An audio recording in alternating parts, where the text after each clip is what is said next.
Hi everyone, I'm Tracey Neale, and this is the nitty-gritty of modern caregiving. In this podcast, every other week I ask my special guest to share their caregiving stories, both challenging and inspiring, also helpful resources and lessons learned. Let's meet today's special guest. Kristine Braden is a global banker who has lived and worked outside the U.S. for 26 years in Europe, Asia, the United States, and Latin America. She is also a wife to Glenn and mom to 2 adult children, adopted in Hong Kong. Her oldest, Tully, is 27 and has been diagnosed with Smith-Magenis Syndrome, or SMS. As a family, they've navigated the education and benefit systems of 7 different countries, trying to meet Tully's needs as he grew into adulthood. Kristine volunteers with PRISMS as a regional representative for Connecticut, helping families with SMS individuals to thrive. I can't wait for you to meet her, but first, we begin today as we always do, with a moment of self-care. Breathe it in, breathe it in, let it out, breathe it in, let it go. Breathe it in, breathe it in, let it out, breathe it in, let it go. Breathe it in, breathe it in, let it out, breathe it in, let it go. Breathe it in, breathe it in, let it out, breathe it in, let it go. Now that we are centered and grounded, let's get into the nitty-gritty. It's estimated that there are about 53 million caregivers in the United States, not paid, but doing it out of some combination of love and need. Look around. That's about 1 out of every 5 adults. And 19% of those are parents caring for a special needs child. Today's guest is one of them. Kristine, thank you so much for joining us. It is such a pleasure to have you here. And I have to tell you, folks, she's one of the busiest, most involved, committed women. And just the fact that you carve out this space to share your caregiving story means so much. So thank you. You're so welcome. I'm delighted to be here. So one of the things that Kristine and I have in common is that we're both adoptive moms. We adopted a boy and a girl, and I lived in 2 countries. I adopted as a single mom. You adopted with your husband, Glenn. You lived in 7 different countries.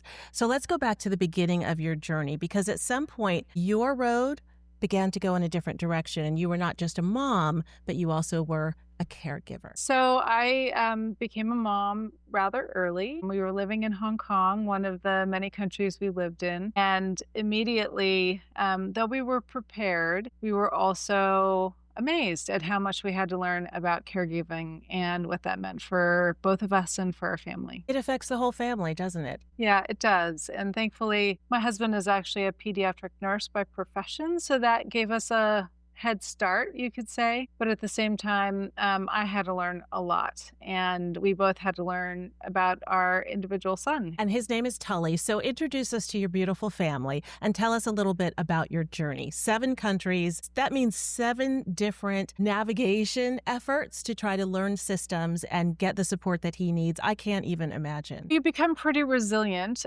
First, you understand what you probably need for, in our case, our son. He is Chinese ethnically. We adopted him and then his sister Hannah in Hong Kong while we were living there. And the first thing we needed to do was sort of what I call pat the elephant with a blindfold and figure out what we were dealing with, which therapies, which school systems, all of that made sense. And once we kind of had a bit of a blueprint and we started moving to new jurisdictions, every time we would land, we would have to understand and research what exists in that country, how does the system work? Do you need government benefits to access the system? Can we do so as foreigners and residents in the country? And our first move after Hong Kong was to the Philippines. And the Philippines, as Americans, we would typically go to the international schools. You typically start there, ask them, can you help? And we basically were told, no, your son's needs are greater than what we can handle. And amazingly, then you become very creative and resourceful. We had to sort of cobble together a program that ultimately worked beautifully for Tully, but it was important for us to be flexible and to think out of the box. I bet. And Tully has Smith-Magenis Syndrome. Now, I have to say, I had to research it. I'm not sure that everyone knows immediately what SMS is. So can you take us through what that means for your family? I know sleep, or the lack thereof, is a big element. Yeah, when we adopted our son Tully, we didn't know what he had. We were told he had global delay. And so we were trying to sort of navigate that. He ended up being diagnosed at the age of 10. And it was extraordinarily helpful to get a diagnosis. SMS is a deletion of some genetic material on the P17 gene.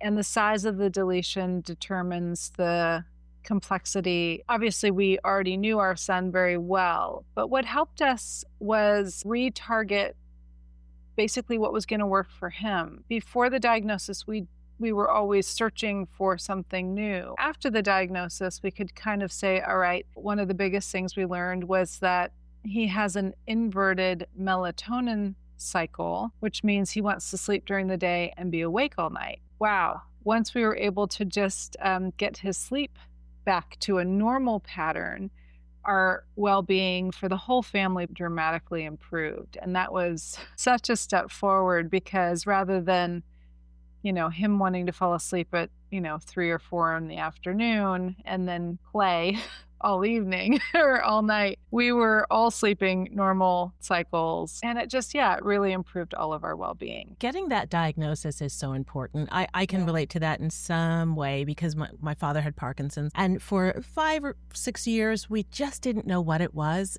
Going through the back and forth of it could be this or it could be that, it's so hard for families. Yeah. And so to your exact point, once we also were working through, okay, what are the medical interventions we can use? What are the things that are going to make his well-being so much better? The other thing which was amazing, and I'm sure you found this with Parkinson's, is there are associations and global organizations that specialize. And so in the case of Smith-Magenis Syndrome, which is shortened to SMS, there's a wonderful organization called PRISMS, Parents and Researchers Interested in SMS.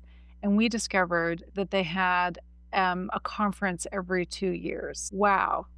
First of all, we'd never met anybody else who had SMS, and here was an organization where we could meet other families, but also we had the benefit of the research community and therapeutic community that would come together. And my husband went to the first one alone because we weren't sure what to expect.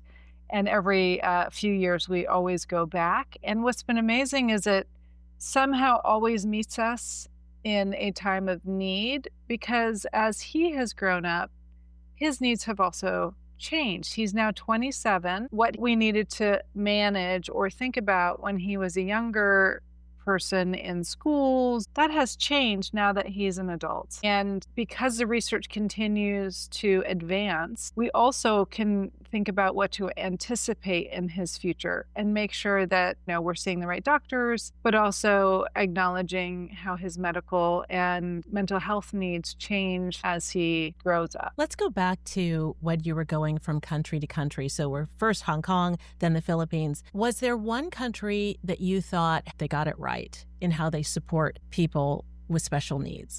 We were amazed when we first arrived in the UK. Again, we're foreigners, so we're thinking, okay, again, how does this system work? We arrived and immediately were taken by the hand, and they said, the way this works here in the UK is we're going to create an entire report on your son. No one had ever done that. They did something that they call a statement, which is actually a government organized report where they had him seen by doctors, psychologists, therapists, And then based on that report and through the social workers we worked with, they came back to us and they said, we think we would like to try him in this school. So we started with one school. And as a second part, the amazing thing I found in the UK, they actually dedicated an entire school to individuals with intellectual disabilities. Rather than putting Tully in an age-appropriate classroom, which is the normal way to do school, they did it on a skills-appropriate level. And that was amazing because he had higher reading proficiencies, but lower math proficiencies. And so he was getting exactly the kind of interventions he needed in each of those, rather than being put in a group of age-similar children where they were trying to handle so many different levels. And then secondly, because he has a rare disease, he was benefiting from interventions and educational techniques that had been used with autistic people, with Down syndrome people. And so they were also incredibly well-informed, but also very broad in their ability to handle and to give us great advice on things that would work. So the education system was incredible. But then also they came to us and they said, look, we think it's probably difficult given the distance of the school from your home for you to arrange transportation. So they offered us, again, as non-citizens, but taxpayers, transportation to and from the home in a small format. He was actually in a small taxi van situation. And I just felt amazed that, a government could be proactive, that we didn't have to press for solutions. They came to us with options. And actually, it turned out that first school was still a little bit too challenging for Tully. We found a second school. Turned out it was closer to our home. And we were just amazed at how well we felt cared for by foreign government. And turns out that the statement that they produced on Tully ended up helping us when we returned to the United States and had to get him into the U.S. system. Isn't that interesting? Proactive and so comprehensive, even the transportation. It was incredible. It sounds like it really was. That's great. At home, I'm wondering how things are going in terms of the dynamics and the strain on the family. Now, I had the pleasure of watching Tully in this wonderful moment with a mutual friend of ours. We were at a birthday party. Happy birthday, dear Happy birthday to you.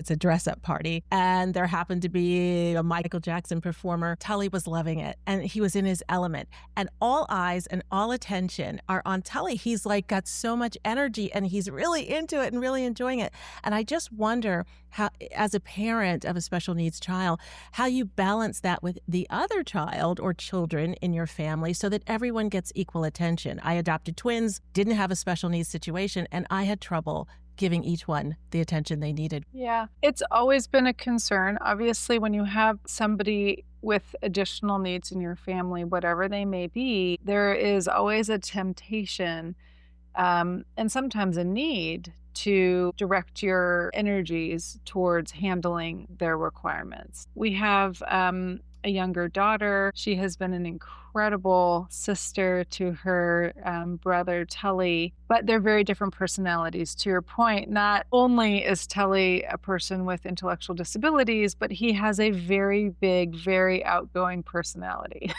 He does. He and really does. And he tends to sort of, draw a lot of people in, which is one of his superpowers, I would say.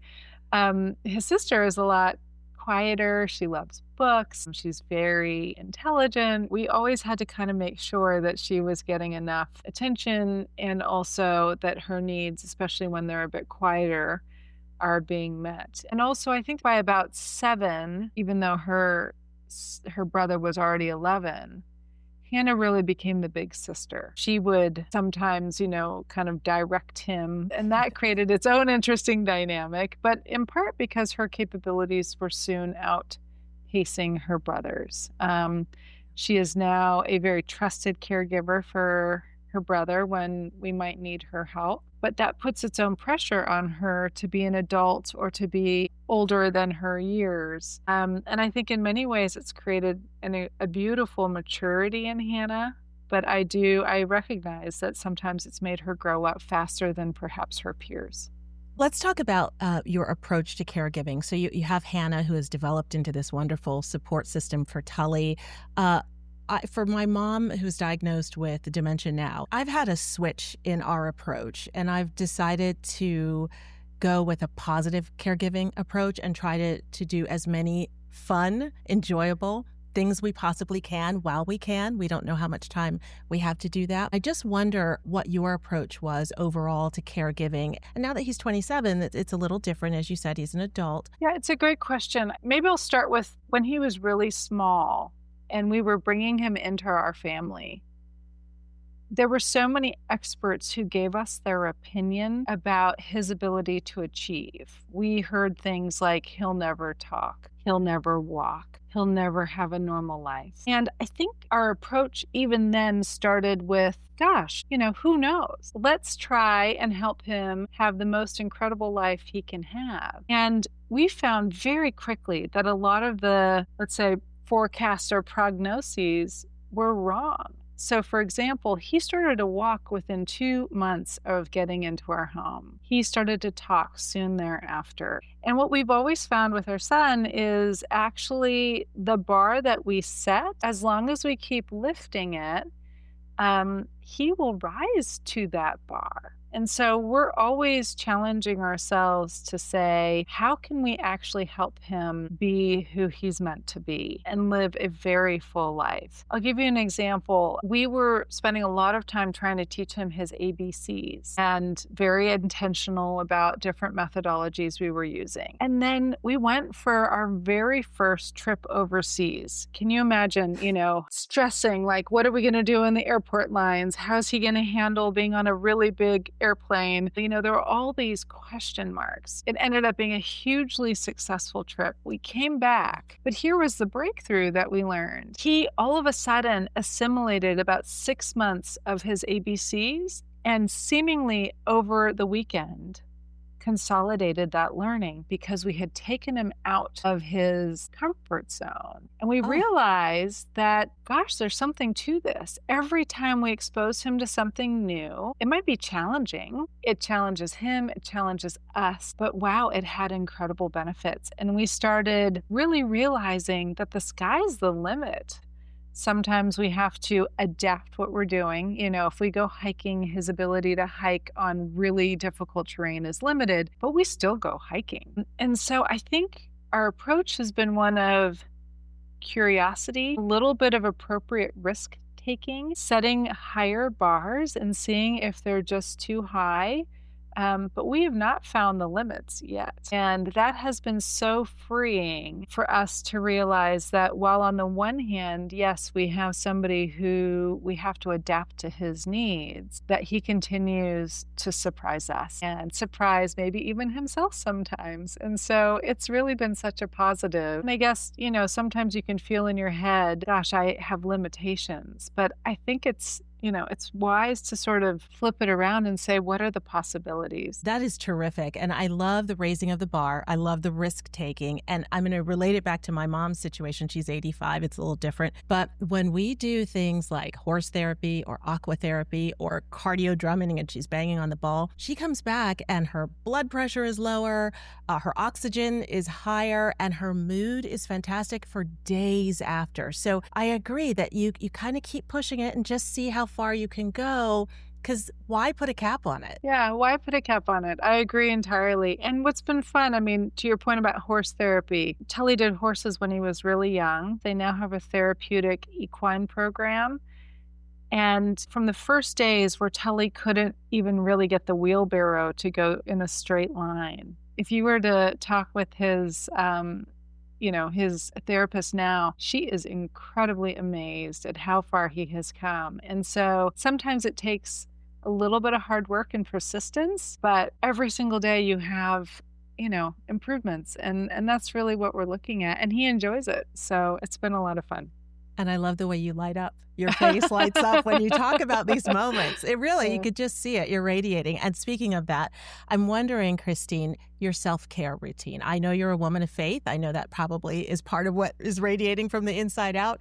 But beyond that, how did you take care of yourself through this journey? Firstly, you have to work that out. In the early days before we understood what was going on with his sleep, we really needed to figure out how we were actually getting enough rest, because 3 a.m. kept arising with a toddler playing in his room. And so, we really had to kind of think about it, be creative for ourselves. It's funny, sometimes you take things from other parts of your life. I remember going to a women's leadership program, and one of the facilitators said, look, you need to identify in your life what's taking your energy, but also the things in your life that restore you. And she said, often it's not necessarily sleep that restores you. It's other activities. And I had to sort of think about it for a while and realized actually long walks reduce my stress, help me to basically restore the energy, because without that, you can't continue. You burn out. And many caregivers are sort of heroic, right? They just keep giving. But until you find that balance, you won't be able to persevere. And so identifying a couple of those things that really restore you are important. And so I have worked that into my schedule and made sure that, I never get to that point where I'm burnt out. I'm always trying to rebalance and restore. That is great, great advice. So it's very important to take care of yourself. Yeah. So let's talk about lessons learned as we begin to wrap up here. Is there anything that you want to share with our listeners and our viewers about your journey with your beautiful Tully and your family, and lessons that you've learned that maybe they can incorporate into their own lives? Yeah, I think as a caregiver, there's always going to be moments of transition and moments where you almost feel like you are at a crisis point.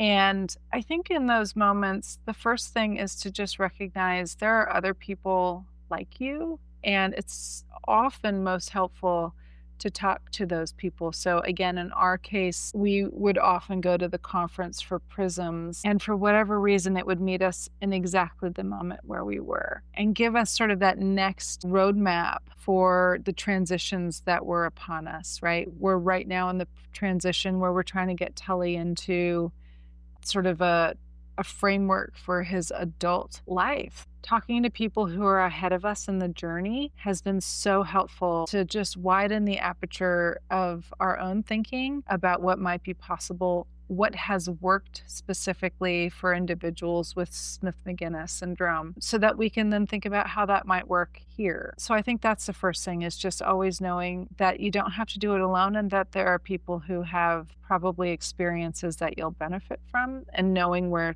to find them. I think the other thing is I kind of think about this journey as one where you're sort of laying, let's call it, railroad track ahead of the train that's moving forward.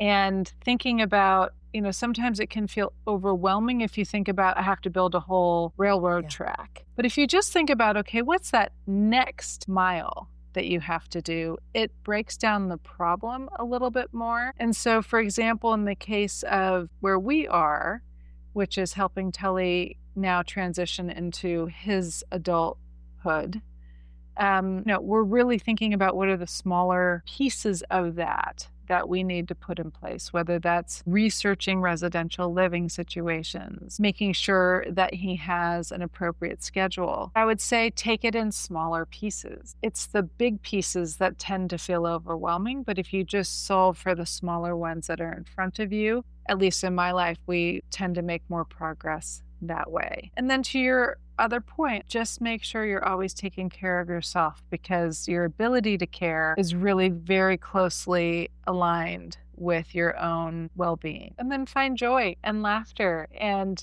enjoyment and gratefulness for the things that are going well. That can be sort of a superpower in and of itself. Absolutely. Terrific, terrific advice. We are grateful for you. We wish you and Tully and the rest of your family all of the best as you begin to go into a different phase of caregiving. Thank you for your time.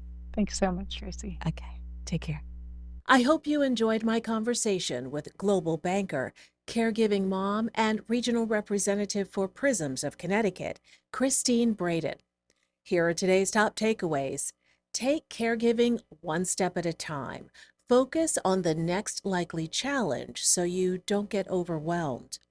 Find support groups like Prisms that meet your specific needs so you'll be prepared for the transitions of the journey. And widen your aperture by talking to others who have already traveled down the same road you are on and learn from their experience. That does it for this episode. Take care, everyone. Remember to exercise, eat right, and seek joyful moments. Caregiving family, let's stay connected. You are not alone. Special thanks to A Beautiful Chorus. You can find them at beautifulchorus.com. Candy Marketing Store, and Neale for graphics. Visit our YouTube channel and don't forget to subscribe.